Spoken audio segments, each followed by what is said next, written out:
കൃഷിവകുപ്പ് മന്ത്രിയുടെ രാജി ആവശ്യപ്പെട്ടും നാളികേര കർഷകർക്ക് ലോകബാങ്ക് അനുവദിച്ച 139 കോടി രൂപയുടെ സഹായം വകമാറ്റി ചെലവഴിച്ച കേരള സർക്കാർ നടപടിക്കെതിരെയും കർഷക കോൺഗ്രസ് പൂക്കോട് മണ്ഡലം കമ്മിറ്റി കൃഷിഭവന് മുന്നിൽ മാർച്ചും ധർണയും നടത്തി.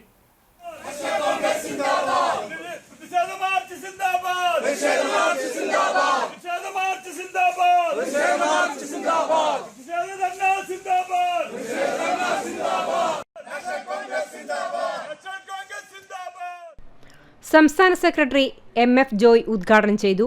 കർഷകരുടെ കണ്ണീർ കണ്ട് ആനന്ദിക്കുകയും അതിൽ ആവേശം കൊള്ളുകയും ചെയ്യുന്ന സർക്കാരാണ് പിണറായി സർക്കാർ എന്നും കർഷകർക്ക് അനുവദിച്ച സംഖ്യ കർഷകരുടെ കയ്യിൽ ലഭിക്കും വരെ തുടർ സമരങ്ങൾ നടത്തുമെന്നും കേരഗ്രാമം പദ്ധതി കൊട്ടിഘോഷിച്ച് കർഷകർക്ക് ഫണ്ട് അനുവദിച്ച് അവരെ വഞ്ചിച്ച് ആ ഫണ്ട് കൊണ്ട് സർക്കാരിന്റെ വാർഷികാഘോഷം നടത്തുകയാണെന്നും സമരം ഉദ്ഘാടനം ചെയ്ത് അദ്ദേഹം പറഞ്ഞു. പൂക്കോട് കൃഷിഭവന് മുന്നിൽ നടത്തിയ സമരത്തിന് മണ്ഡലം കർഷക കോൺഗ്രസ് പ്രസിഡന്റ് സദാനന്ദൻ താമരശ്ശേരി അധ്യക്ഷത വഹിച്ചു.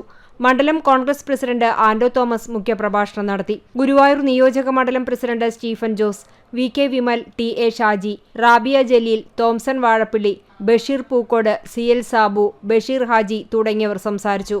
കണ്ണീരിൽ സന്തോഷിക്കുന്ന കേരളത്തിലെ ഇടതുപക്ഷ സർക്കാരിന് ഒന്നേ ഞങ്ങൾക്ക് പറയാനുള്ളൂ, ഈ സമരം തുടർ സമരമായി രംഗത്തേക്ക് വരാൻ പോവുക.